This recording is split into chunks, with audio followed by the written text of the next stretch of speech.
Hello people, welcome to my channel, welcome to another video.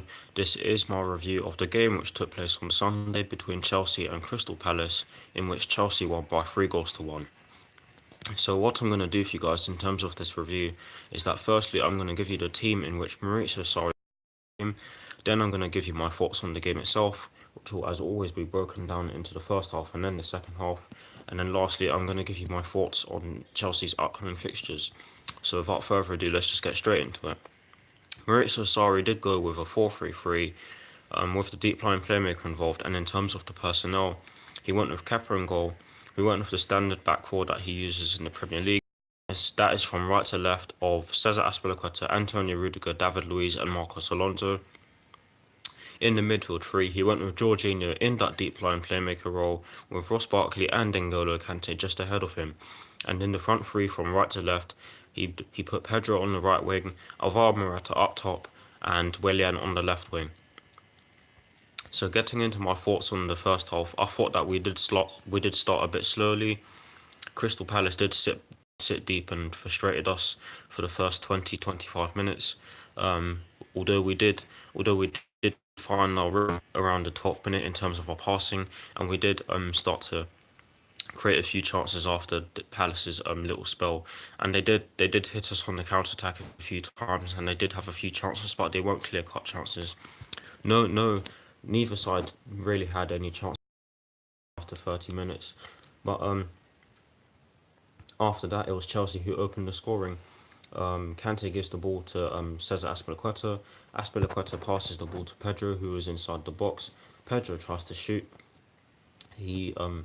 His shot hits a Crystal Palace player. I believe it was one of their defenders in their back four. It comes back to him.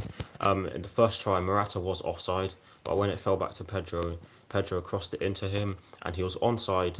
He takes a touch. It's in midair, and he hits it, and that's 1-0 Chelsea. Brilliant goal, and Morata's really good at that. Hopefully he continues that. Hopefully he continues to build on the momentum he had. But yes, that was the first goal, and it was 1-0 at half time. And after that, Chelsea put Crystal Palace on the back foot, and they put them under immense pressure, which is good. But at half time, like I said, it was 1-0 Chelsea. Now getting into my thoughts on the second half. The second half was good, really good. Although I have one problem: the Crystal Palace goal.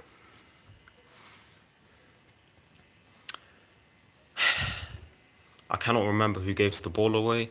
I had to watch the highlights a few times to see, but I didn't see. Some people are blaming David Luiz, but you can't really blame him for that because he tried to get the ball, but I didn't. Townsend, but to be fair, you can't be letting Townsend score a goal like that. He is known for missing one-on-one chances. But yeah, it was. Sorry, just disconnected there. After the Crystal Palace goal, Hazard and Kovacic came on for Willian and Barkley, who didn't have the best of games, but they did. They weren't necessarily the worst players on the pitch. I mean, they're not necessarily. I mean, they weren't at their worst. So they did okay. But yeah, Mateo Kovacic and Eden Hazard came on and changed the game. Hazard wins a free kick in the 63rd minute, I think it is, and he puts a ball in, and it goes all the way through the pack of players into the box, and Alvaro Morata is there at the far post at a very tight angle. He just takes a touch on his thigh, hits it with his, I believe it's his left foot, into the bottom corner. Keeper has no chance. Brilliant goal, and that put us into the lead again. And then after that, left flank puts in a ball for the forwards to pounce onto. Alvaro Morata leaves it for Pedro, and Pedro just runs onto it and he smacks it into the bottom corner. Two brilliant goals in the second half from Chelsea, and I think it was a deserved victory because we played really well. Not the best performance, but certainly not the worst. It was a good performance, don't get me wrong, and I think that both sides played well. I think that another thing that Chelsea did really well was that they contained Zaha, especially in the second half. I thought that in the first half we did let him run us ragged a bit, but we defended against him well. For me, a player who stood out for Crystal Palace was Aaron Wan-Bissaka. He is a beast. He kept Willian at bay. Willian didn't really do much. like I said, not one of Willian's best games. Yeah, Wan-Bissaka is a good player, and Crystal Palace, you should be glad that you have him. And to be honest, with the way Crystal Palace played on Sunday, they should not be in the position they are in the table. But overall, like I said, good performance. 3 points. Chelsea goes second in the table. Now on to my thoughts on Chelsea's upcoming games. If Morata does start against Bate Borisov in 2 days' time, hopefully he gets some goals. But if he doesn't and Giroud starts up top, then that would be good, because that would most likely mean that Morata will be rested for Chelsea's upcoming Premier League fixture against Everton on Sunday, which will be held at Stamford Bridge at 1 p.m.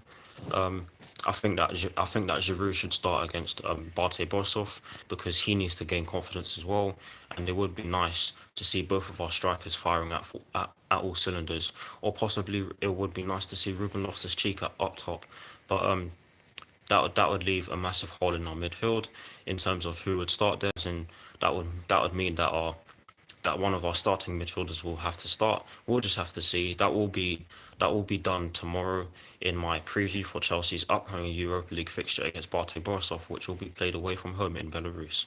But yes, that is the end of my review. I hope you all enjoyed it. I'm sorry about my connection. Didn't expect that one. But yes, there you go. That is the end of my review. I hope you all enjoyed it. I'll see you all very soon.